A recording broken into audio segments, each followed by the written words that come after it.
दिन सडनली अंकित मुझे बोलते हैं कि मेरे सीने में पेन हो रहा है और मुझे घबराहट हो रही है और मुझे सांस लेने में दिक्कत हो रही है।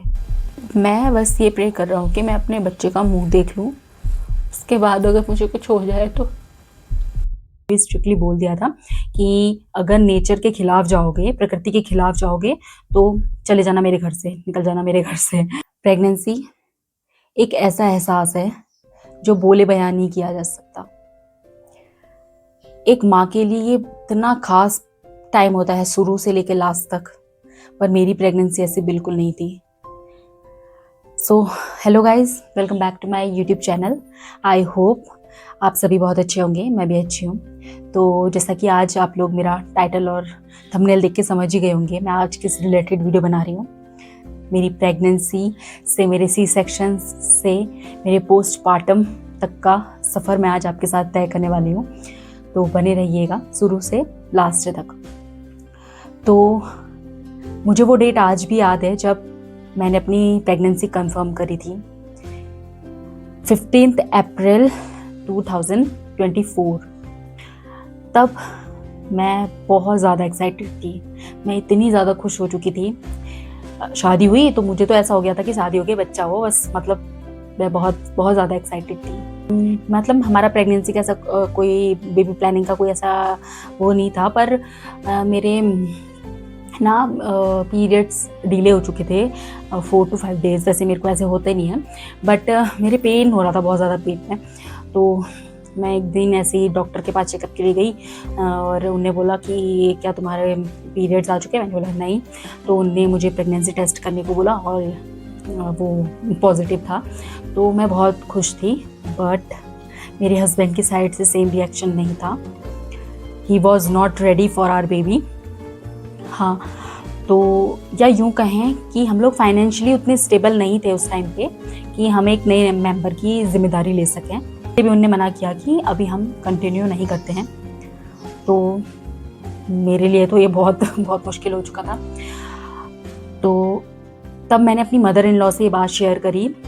तब उनने समझाया कि अगर अभी तुम लोग मना कर दोगे, फिर बाद में ऐसे ऐसे केसेस होते हैं कि बाद में लोग कितना ट्राई कर रहे होते हैं फिर भी उनको कंसीव वो लोग नहीं कर पाते हैं, तो तुम ऐसा मत करो।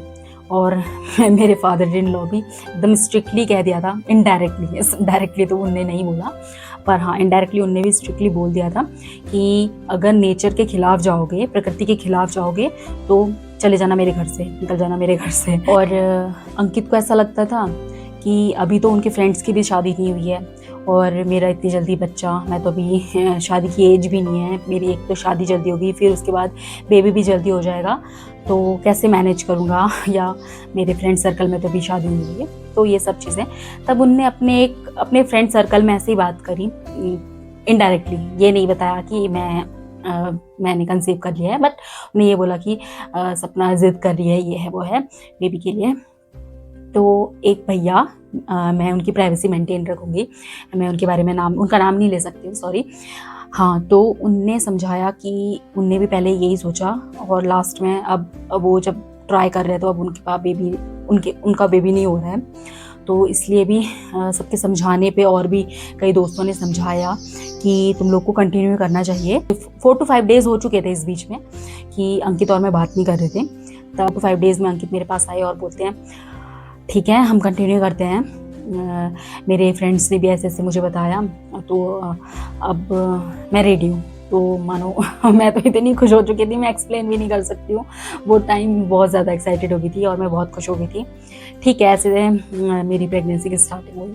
फिर कुछ ही दिनों में मुझे एक्सट्रीम वॉमिटिंग स्टार्ट हो गई, एक्सट्रीम वॉमिटिंग। मतलब मैं कुछ भी नहीं खा पाती थी, कुछ भी नहीं, मतलब मैं पानी भी पीऊँ तो वो भी मेरा निकल जाए। तो 3rd मंथ के बाद मेरा थोड़ा ठीक हुआ, मतलब मुझे थोड़ा सही सा लगने लग गया। पर वॉमिटिंग मेरे को पूरी प्रेगनेंसी भर रही, शुरू से एंड तक मेरी प्रेगनेंसी भर मुझे वॉमिटिंग रही। 3rd ट्राइमेस्टर आया मेरा और एक दिन सडनली अंकित मुझे बोलते हैं कि मेरे सीने में पेन हो रहा है और मुझे घबराहट हो रही है और मुझे सांस लेने में दिक्कत हो रही है।